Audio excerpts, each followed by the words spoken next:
Следующий вопрос, который бы я хотел с вами обсудить. Что делать-то? Мы об этом обязательно поговорим.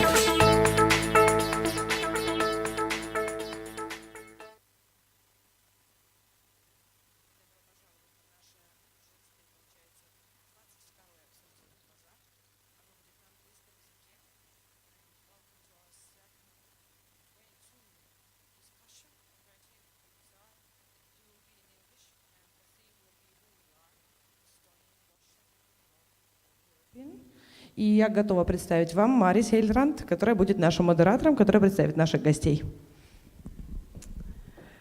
Hello, good afternoon. The major challenge is really now switching from Russian to English, neither of us being my mother tongue, so it's going to be funny for a moment at least. So I'm very, very happy to be here and to welcome good old friends, Kirsti Narinen, former Finnish ambassador to Estonia, who just left actually this post, so very happy to have you back here. Haglund, also a fellow Finn, how would you say, the head of Nordic Council in Estonia. Goldenzwaig, Swedish Institute with Russian roots. And finally, Andrey Makarytšev, professor at the Skytte Institute for Political Science at the University of Tartu. So we're talking about identity, talking about European Russians, and kind of looking from outside, of course, talking about being here in Narva, talking about people in Narva, which I guess is a peculiar thing to do. Some other people talk about the identity of this place, but we can extend this topic because there are other places, other cities, other countries in Europe where many different identities meet. So maybe, Kirsti, would you like to start? Your first reflections on the topic of identity, and maybe looking back at your experiences spending time here. You also speak well Russian, so you have quite a good way to look into the soul of these people and the identities. Yes, thank you very much. Thank you for the invitation. I actually came here as a tourist. I ended up as a panelist, so this is a surprising plot twist. However, I'm very happy to be here, and every time I'm very happy to talk about Narva and Itä-Virumaa, which happens to be one of my so-called favorite babies. First time I crossed the border, which was then not a border, but it was a border between Leningrad Oblast and Estonian Socialist Republic in 1986. I noticed immediately that now I came to Europe. So the difference between the worlds on both sides of Narva River was really considerable already then. And of course that was then later emphasized by the independence and now having a real border in the bridge. Narva is also this European identity actually is a Nordic one, also a Finnish one. Ingrians who were Finns living on the other side on the southern part of St. Petersburg. This was their capital. This was the Swedish capital. Finns lived here. Finns fought the Swedish wars here. Finns died here. Finns came here as voluntaries in the Estonian independence war, etc. So there's no wonder that this identity in its roots is European or Nordic. But then, of course, the Soviet time turned that into something else by force. And I think it would be very useful now for the people who live in Narva at the moment and in this region to really consider that even if their personal roots are not deep in the European soil, their mental and cultural roots are. And this is how this kind of identity could be transferred from kind of post-industrial, post-Soviet identity into a European, and maybe through being a Narvatsian or Narvakas first, that would be the local identity and then turning out that into a larger entity. And of course, the further we go, the larger the concept becomes. If you come from Narva to Tallinn, then you're from Narva. If you go to Finland, you're from Estonia. If you go to US or Australia, you are from Europe. That's how it goes. And if you come from your home village, you come from your home village to Narva. So this is how I think that the identity actually has very many more levels that you usually come to think of. And then, of course, we have our Swedish Finns who, of course, we are both Finns. Although your mother tongue is Swedish and mine is Finnish. I also speak Swedish. I speak Russian. I speak Estonian. We speak English at the moment. So communication is something that will formulate the identity, but it's only one part. And multilingualism is anyways today's hybrid identity, which we all have. Yes, maybe you already mentioned Krista's Swedish-speaking background. I mean, the Swedish minority, the role of the Swedish minority in Finland always comes up when we talk about the Russian-speaking minority in Estonia. Now, in a curious way, I think the number of Russian speakers in Finland has actually has grown so much that there is some talk about maybe Russian could be an official language in Finland, just as Swedish are, because the numbers are almost there.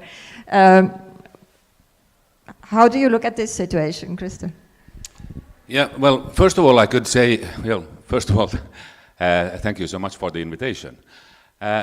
But like it was said already, I'm a Swedish-speaking Finn, so that means actually that I'm not using my mother tongue that much, only at home, really. And not really at home in Tallinn because I'm alone there, so I don't speak with myself that much. But I communicate every week. I communicate with 6 languages, but on different levels, every single week. And I love it. I've always been used to using a lot of languages. Being a Swedish-speaking Finn in Finland, I always said that we are actually the best-treated minority in the world, and I'm very proud of it, and I can only thank the majority for our position. It's wonderful because you can born, you can live, you can die in Swedish in Finland, and that's really, really good and quite unique in a global perspective as well. So first of all, I feel like a Swedish-speaking Finn, then as a Finn, then the Nordic dimension is of course very important for me, Northern European, and so forth.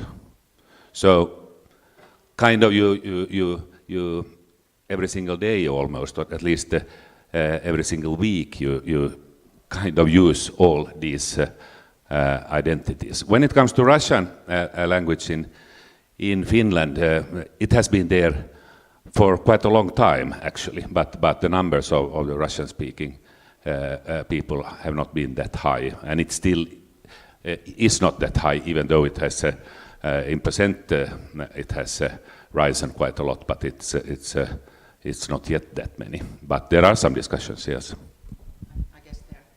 I guess there actually are more Estonians living in Finland than Russians, that actually Estonian should be our third official language. You are giving ideas here. I might add also that we have another kind of official language. It's partly official language, and that is a Sami language.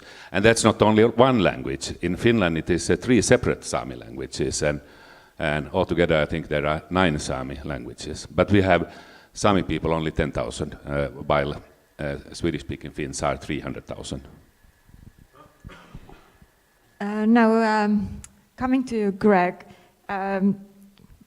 this is, I think you have quite a unique view on this whole identity topic, because we're here in Narva talking about Russian-speaking Europeans. You are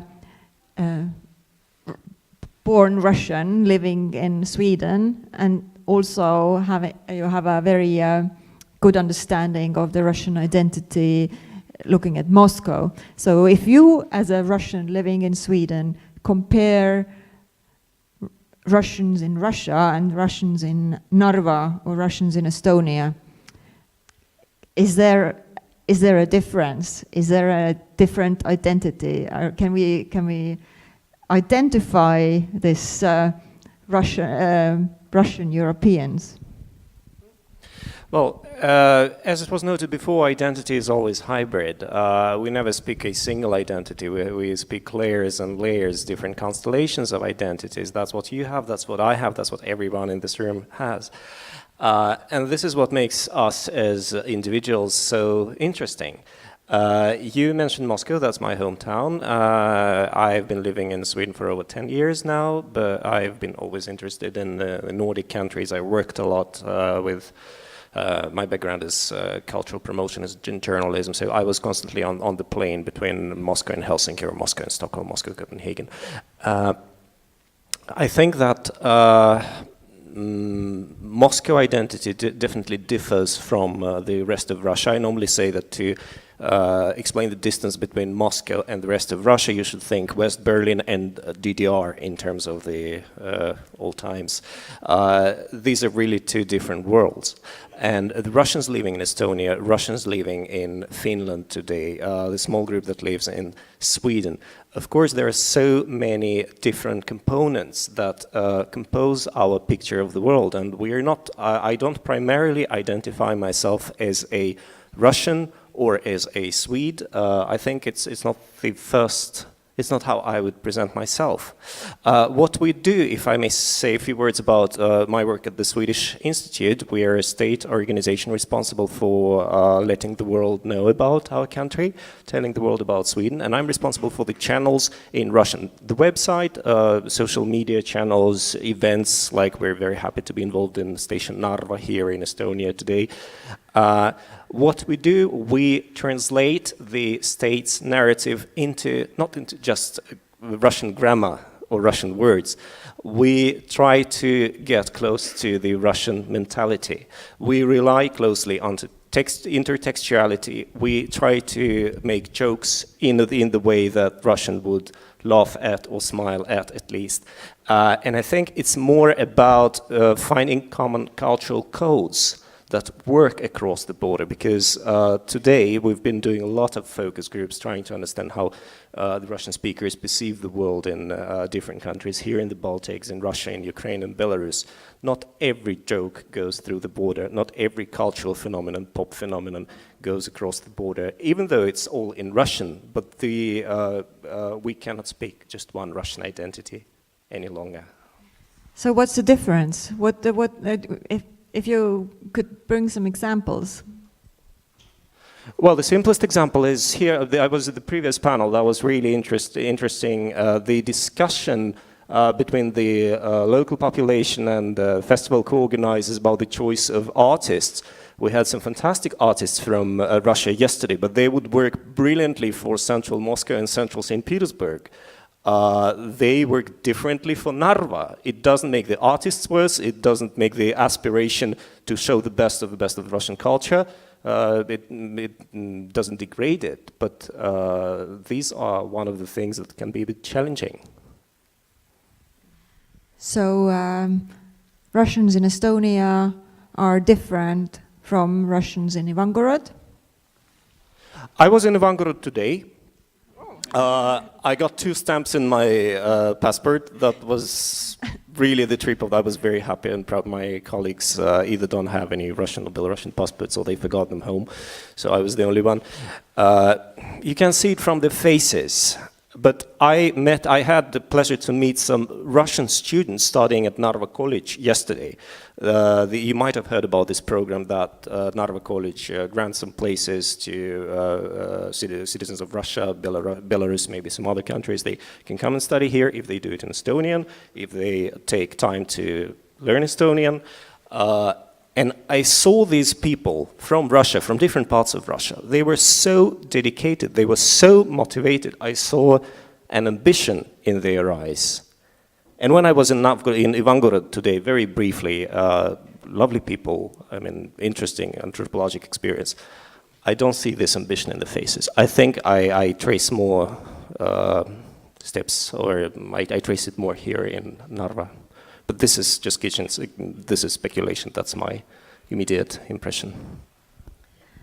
So Andrei, what is your take on this issue of the European-Russian identity? Well, I'm afraid I will complicate the picture a little bit more, because the whole concept of European identity is changing, and we know that, and there are cultural wars over what is European identity. And in this sense, I do completely agree that we have multiple identities, all of us, and sometimes the discussions on identity or identities in plural, they're very much influenced by the old times of nation states in which we were supposed to have one identity. But it's 21st century, and the nation state, well, more or less, I mean, the whole concept of nation state is over. Everything is changing, concept of borders, concept of citizenship. I mean, it looks completely different from the good old days of, of the 19th and the 20th century. So in this sense, I think we have a menu of choices, each of us. And I think that this kind of repertoire of choices makes us more cosmopolitan, ultimately. Of course, it's not a linear process, and we know that there might be some, reverse momentum. But I do believe that we are becoming much less attached to, let's say, well-established and well-anchored identities, and hybridity definitely is our future. So in this context, just trying to relate it to Narva, I think, I don't live in Narva, but I'm a frequent visitor of this city. And it's a fascinating object of observation, of research. It's something that changes, and something that produces a unique experience of mixing up and blending different historical, cultural, and I would say even political issues. One just comment concerning the beginning of our conversation. Finnish-Swedish relations and Russian-Estonian relations are two different things. And when Russia would start playing the role in its relations towards Estonia, which would be equivalent to the Swedish policy towards Finland, well, in that case we can compare these relations. But now I think it's not exactly the case, unfortunately. And my last point is that in all these discussions on identity here in Estonia, the major point is political instrumentalization of this identity. The same happens in other countries, in Germany, for example. And this is what, again, politicizes discussion and makes this discussion a little bit less directly related to cultural roots and more directly related to political tools that are sometimes very observable behind many policy actions. Yes, a very peculiar observation in that context is I am in my spare time working on a documentary here, and one of my characters is a 78-year-old lady who came to Narva after the war, and she's has Hungarian roots. At the same time, she's a great patriot of Estonia. She won't stop praising the Estonian president for the beautiful new roads in Narva, even though the president has nothing to do with the roads.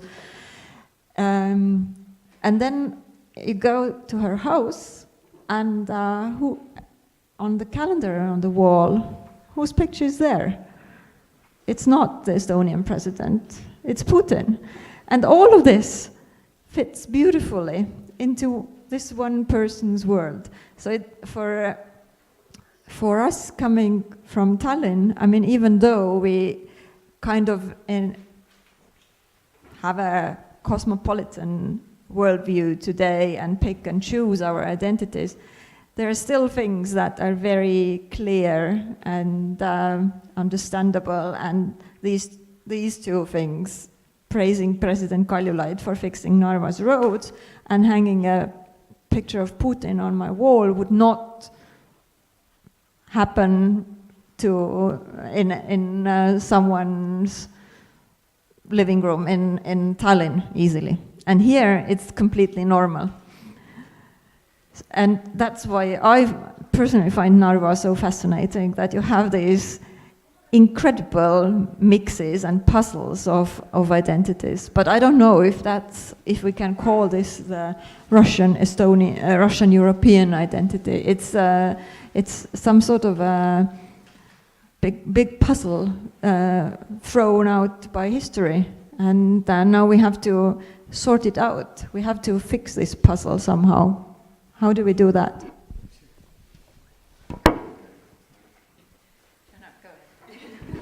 Just a quick comment. I think there are many, I mean, if you look even beyond Narva and beyond Estonia, there are so many cases of bifurcation in, let's say, 2 or 3 pictures of the world in one hand. In one head. So this is again not something unique. There are countries that would like to be Europeanized, but in the meantime they would like to keep their very conservative, I would say even very religious, very nation-based identity. So this is something that happens, and to some extent this is a challenge and test to Europe. But in the meantime, I also would like to say, kind of in counterbalance to that, a picture of Putin as a sign or epitome of this double or triple loyalty. Well, I think that's my personal, how shall I say, conclusion based on my own experience.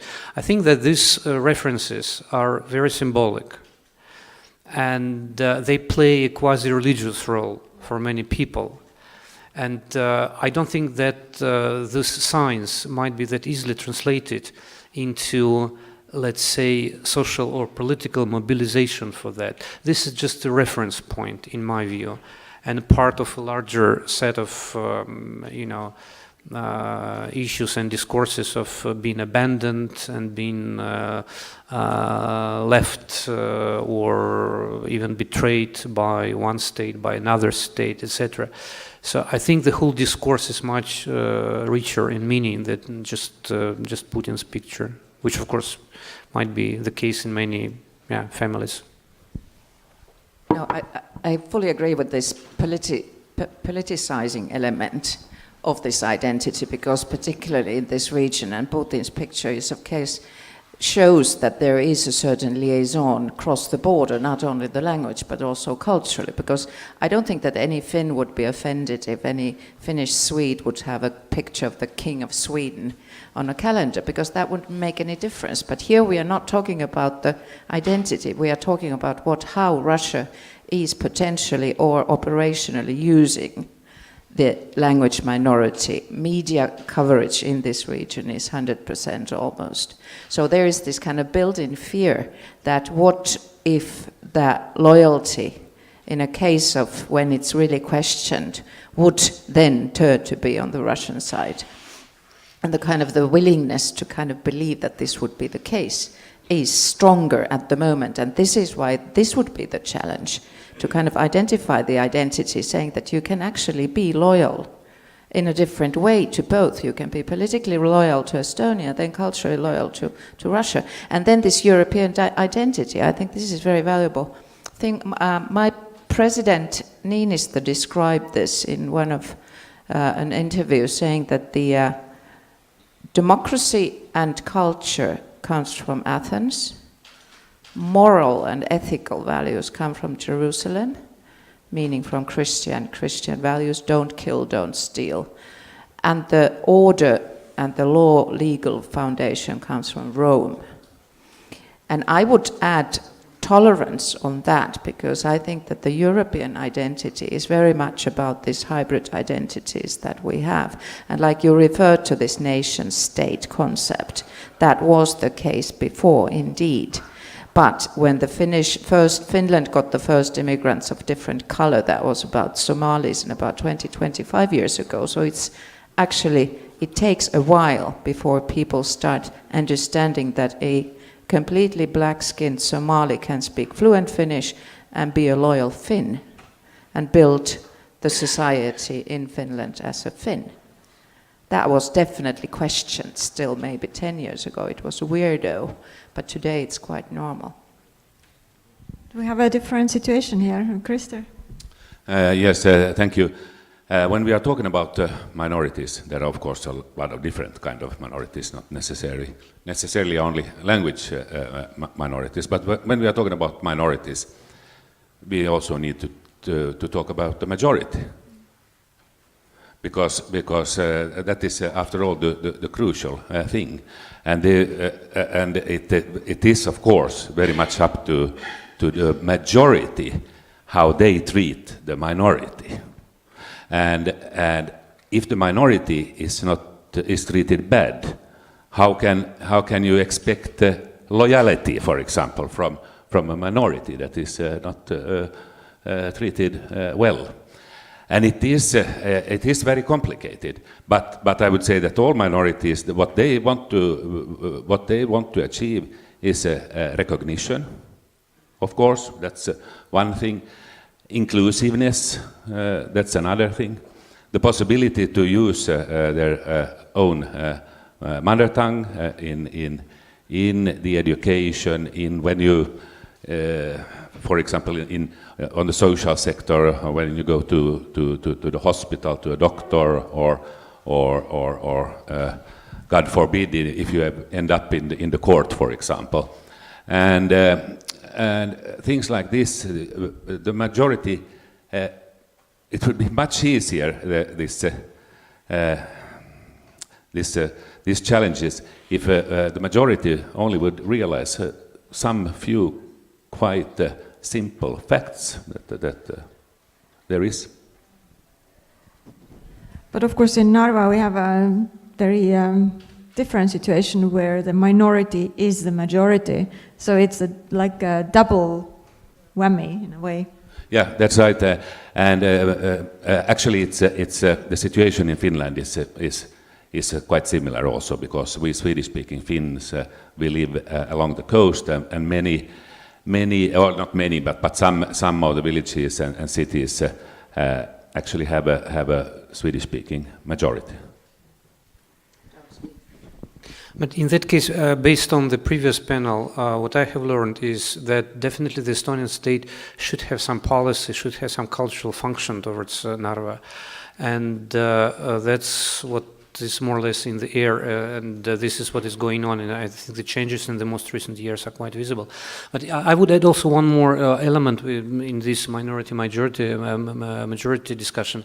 I think it's tremendously important whether minority, in this case Russian minority in Estonia, living in Estonia, would be able to produce or to find a language of self-expression that would mark them as a different group. I mean, not only different within Estonia, but also different in comparison to, let's say, Russian policies.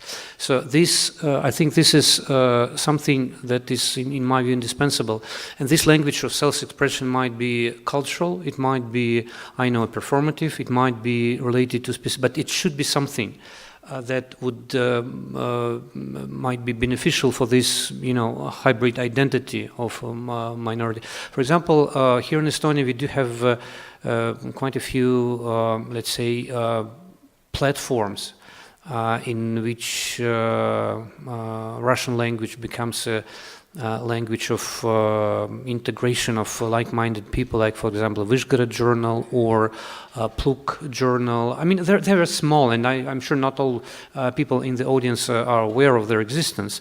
But this is what I mean by kind of finding a local language of self-expression that would allow local people to speak about local problems, keeping certain distance from these politicized impacts that come from the outside. That's what I mean. Yes, and talking about the audience, actually, I think because we have half an hour left about, as far as I understand, so maybe someone would like to join in the discussion. Yes, over there, is there do we have a... Thank you very much. Is it working?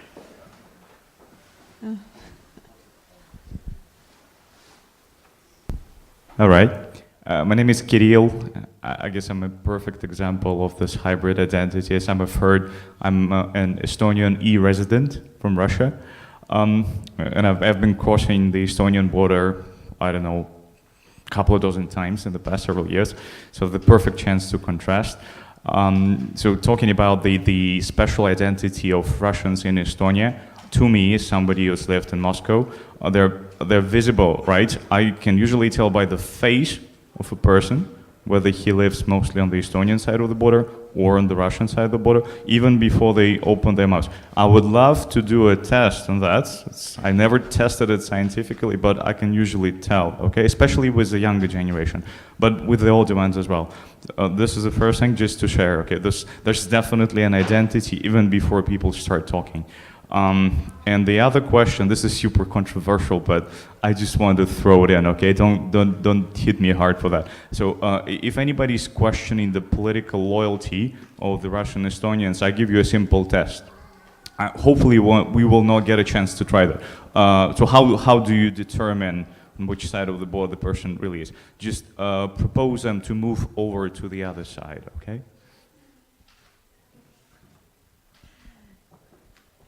Anybody from the panel would like to comment?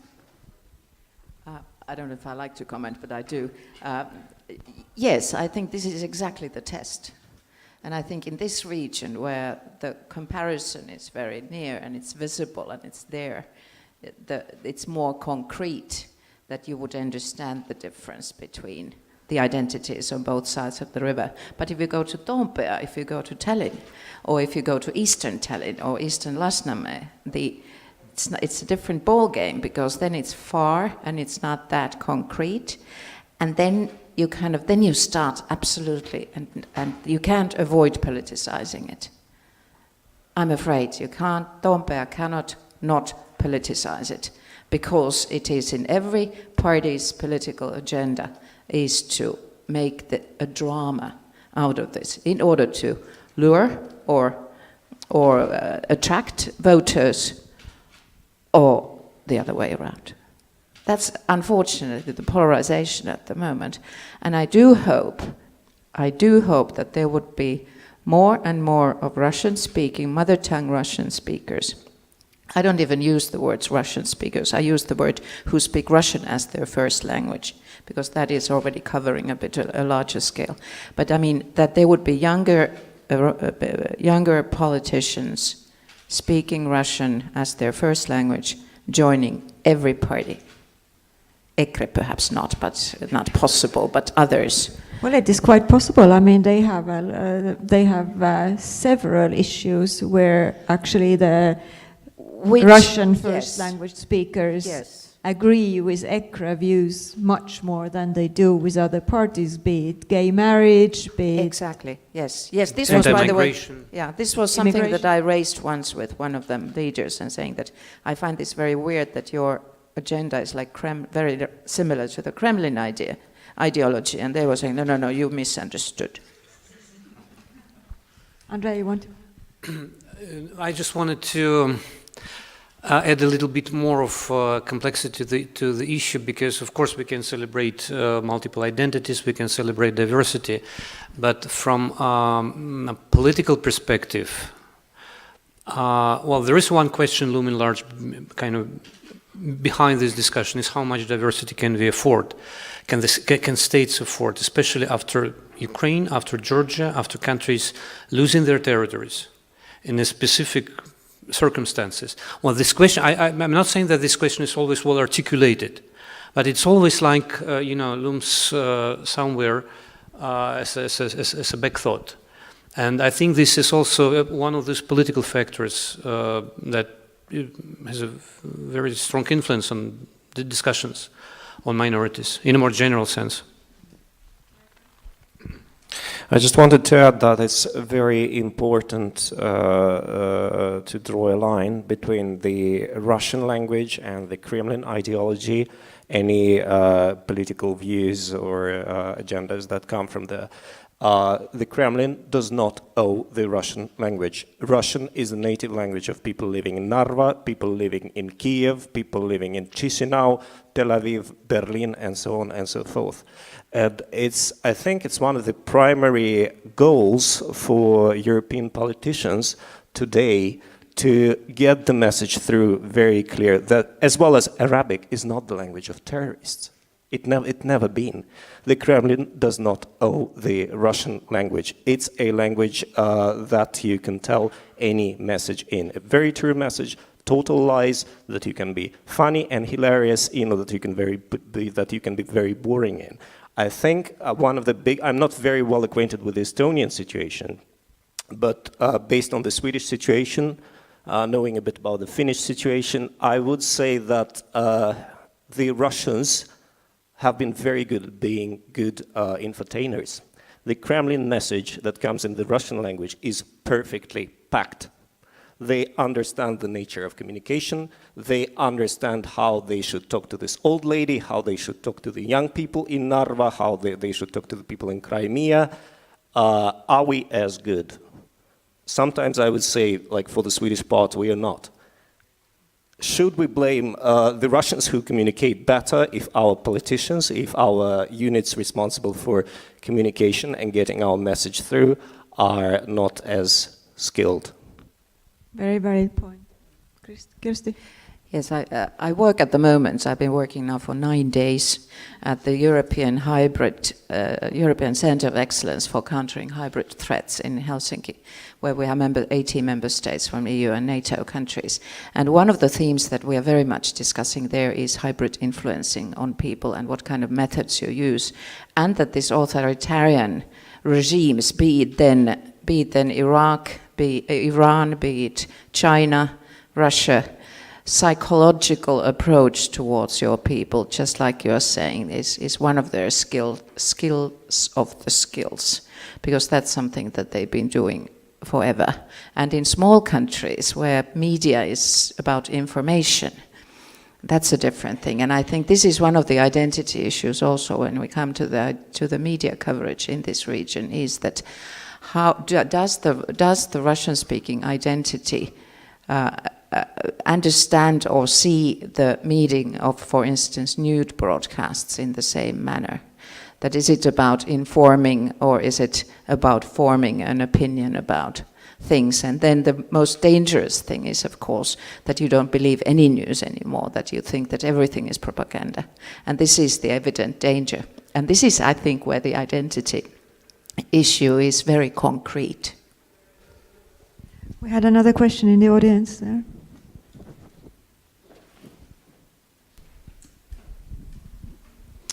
Yeah, hi, my name is Karl Hendrik. I work as an urban planner in Tromsø, Norway.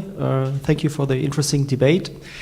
I would love that we discuss more about working places and labor, not only about cultural identity. As I understand, a number of inhabitants went down here in Narva as old industries disappeared, and now everybody wants to get it up again and find a new perspective, a new future for Narva. People will only move here when they find work. And my question is, what can be professional fields where people can find work? Will it be new technologies, or will it be service, or will it be tourism, or something else?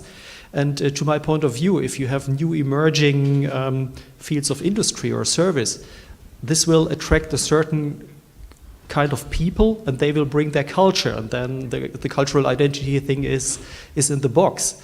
But let's talk about economic growth and work. So what are the tendencies about this, or the perspectives here in Narva? Krister? Yeah, thank you. I think that's a very good and a relevant question. And I have to say that even though I belong to a minority, I'm not that passionate about it. So, because I love to speak, like I said previously, all the languages, as many as possible. And now I'm trying to learn Estonian. The more the merrier, as we Swedish-speaking Finns say. But then when we come to Estonia and the present situation here, I was 14 years in business before I came to this present position here in Tallinn. And I've been talking with businessmen in Estonia, businessmen and Finnish businessmen in Estonia. And there is a quite interesting thing exactly referring to what you were saying, that if you have the two final candidates and they are equally good, and the other one is speaking Estonian and English, and the other one Estonian, English and Russian, who would you pick? Of course, a businessman will always pick the one who have more language skills. So here is a good opportunity really for young Russian-speaking Estonians. And even more, if you speak 6 languages, even better. Actually, jumping in here, because I just happened to do this tour recently with Teet Kuusmik in the Narva Industrial Park. And he has the Ida-Viru tööstusparkide, the organization who runs these industrial parks. They have done an excellent job spotting the unique selling point of this location, creating already around 500 new jobs, high-skilled jobs there. And there are projects in the pipeline in terms of being in a planning stage and not in a dreaming stage, in a concrete planning stage that will create another 1,000 high-skilled jobs in technology, in logistics, e-commerce, and they are looking very much into new industries like server parks and things like that. So there's a lot going on there, and this clearly is changing the identity as well as a result. But and it's actually an excellent example to show or prove the point that living here at the border can be a unique advantage, and you're not at the end of the world, at the periphery, but you can actually have a real economic advantage of being here, because you are able to communicate with businesses or your affiliates or your other departments in St. Petersburg. You're able to operate within a European legal framework, feel safe and protected in your business, in your intellectual property rights and so on, and still have very skilled workforce here who are able to communicate in Russian. So actually Narva has a lot to offer in that sense. It's just a matter of really switching the mind from waiting for a conveyor belt to arrive, because the conveyor belts are not going to come back. And I think it's also one of this identity and cultural thing is this entrepreneurship identity, which is very, very common for Estonians, for Europeans. And here you are more used to working for somebody else, that you have a job. And I think this is something that for the younger generation, this could be the focus of, for instance, vocational training. And I think Narva College already has this kind of training programs. This is important, because then they would employ themselves, but also others. Like in the previous panel, there was also discussion that, that one should not bring in things to Narva, but educate the people here to do that themselves and then see the results, and that would put the snowball rolling. Yes. Yes, I have one question about the Russian language. As for me, it's not having a value, but itself, it's like a 0. If it's added to 1, it's 10. If you know your Estonian English and more Russian, it's a good value. If only Russian, sorry, you have to teach some more languages. And now in Europe, you have to know some languages. 1, 2, plus 0, it's much more better. What to do for them to feel themselves that the only Russian language is also value.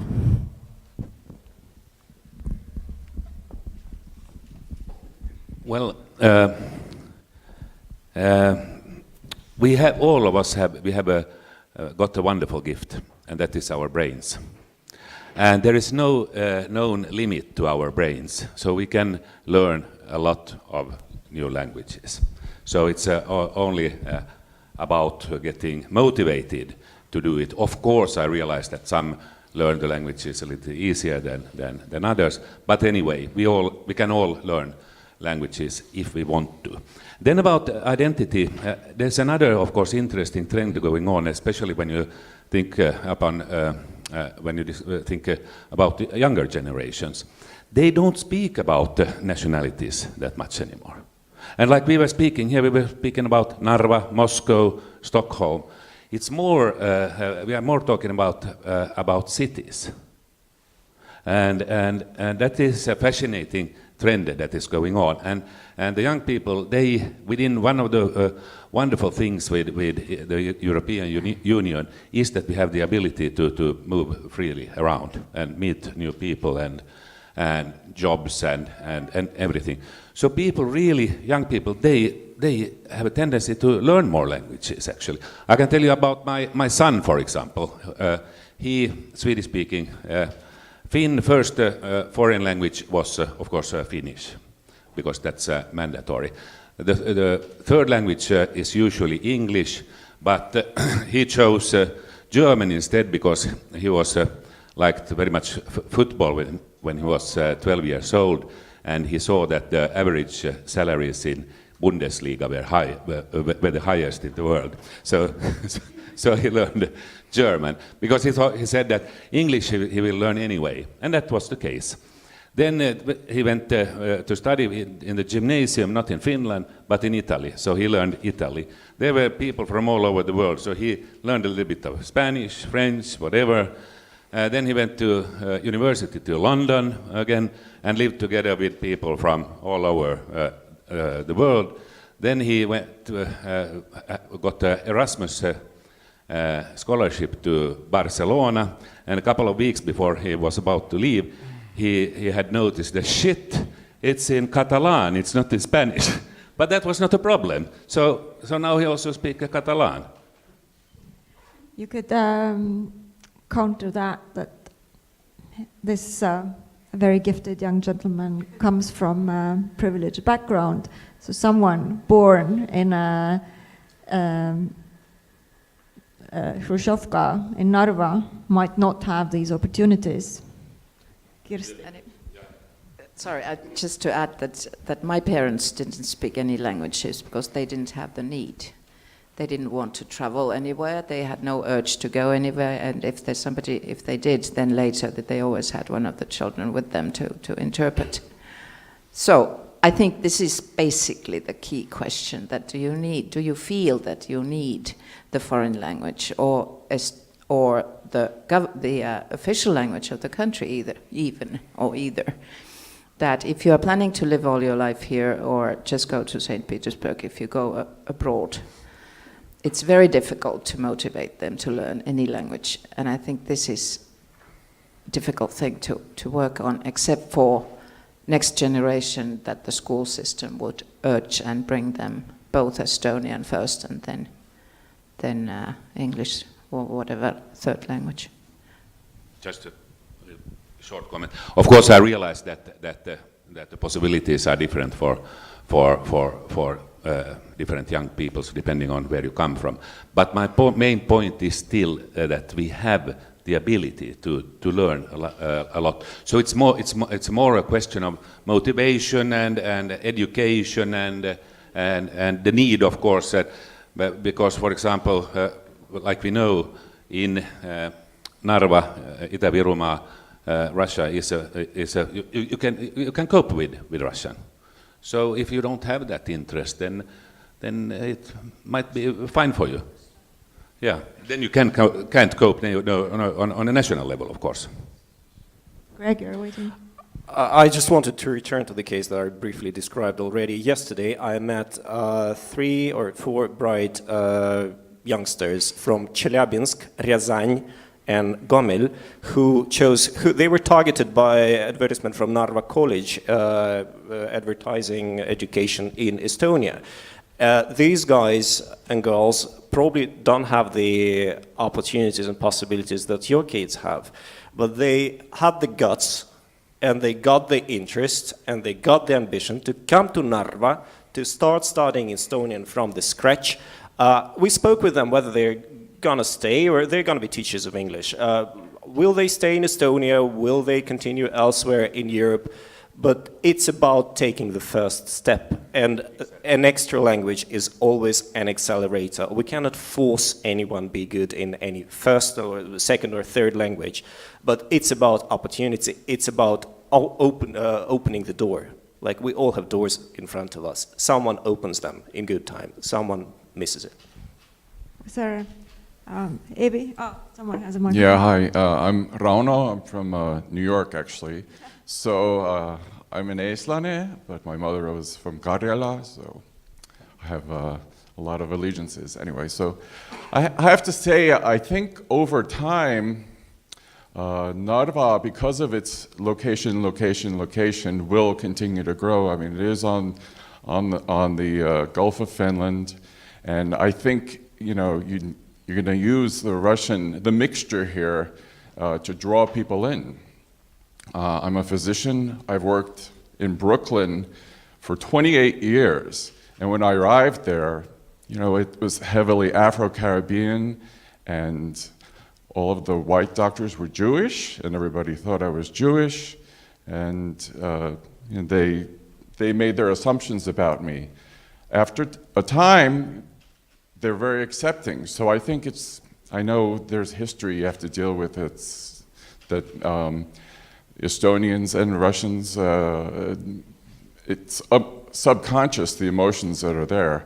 But I think that the press of the economic growth in the area, and if you spin Narva as a multicultural part of Estonia, like the Brooklyn of Estonia, and you draw in tourists to places like Grenholm, so the Estonians, kodueestlased, don't just come to see, you know, Narva kindlus and then leave in one day. So I think you can easily just have people stay longer as a tourist spot by getting some tours in Grenholm and renovating the buildings and stuff. So, aitäh.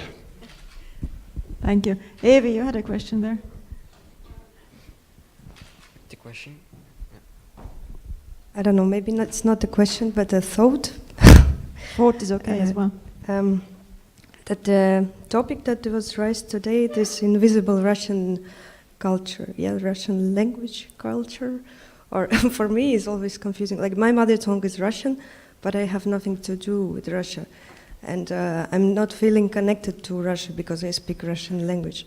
And I think I'm not the only one who feels no connection with this country that is amazing, interesting, and I know about its culture a lot because my mother tongue allows me to know about this culture very easily and naturally. But in Europe, like many countries were part of Soviet Union, and this language was common language during those times, and those people, not all of them went back to their home countries where they belonged originally. They stayed in the countries where they're forced to move, or nobody actually could travel by their own will. Those times people were sent to work somewhere, and so you know all that. The question is that people still live in all around Europe who speak Russian language, and I feel like really we are like invisible. Every time when discussion about language rises, it falls immediately into political discussion that is connected to contemporary Russian politics. But I don't want to be connected all the time to this issue because of my mother tongue. Like if I had been like speaking Arabic, I wouldn't like to discuss all the time, I'm not a terrorist, you know.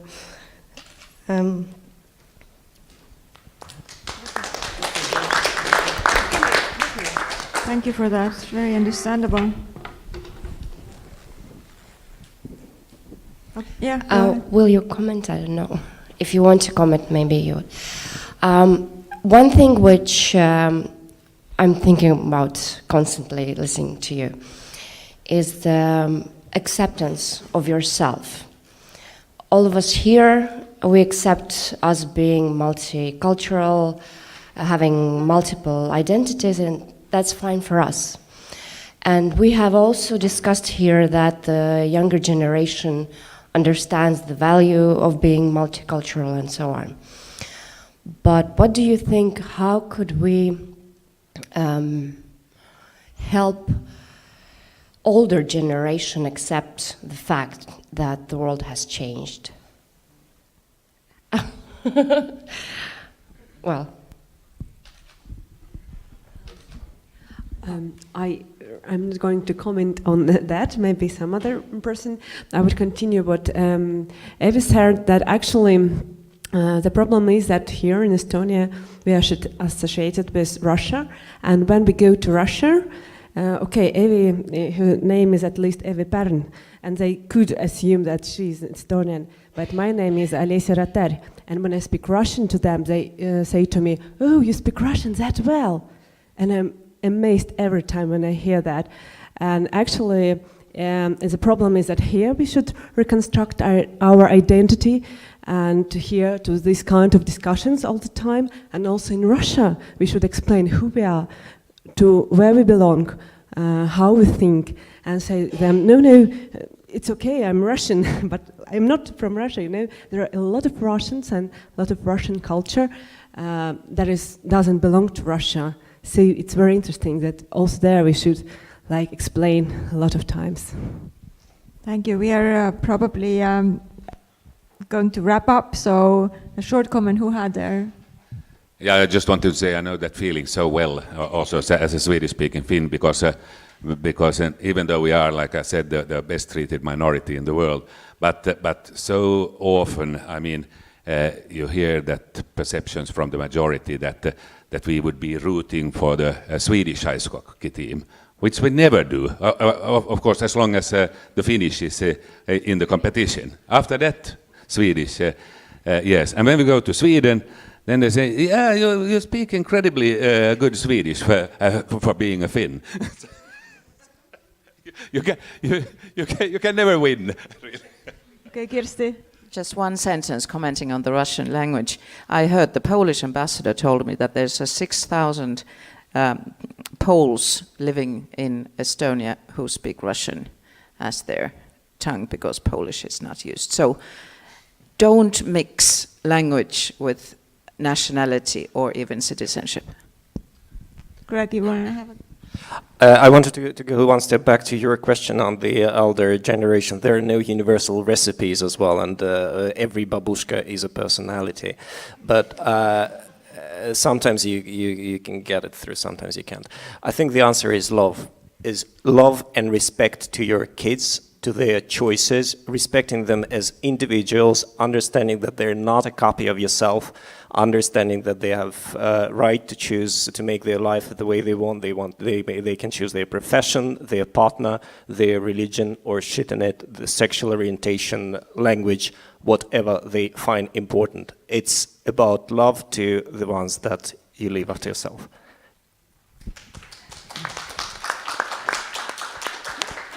Andrei, do you have a final word to add to that? Maybe just a few words. Well, first of all, I think it's not, I agree, it's not a problem of language per se, but it's a problem of content.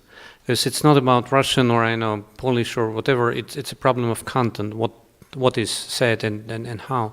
And concerning the elder generation, what I remember, was it like a year ago here at the Narva art residency, you hosted an exposition of Polish and British artists who just stayed for a short while here, and they did something on their vision, their artistic vision of the Krenholm, and art residency invited people who used to work at the Krenholm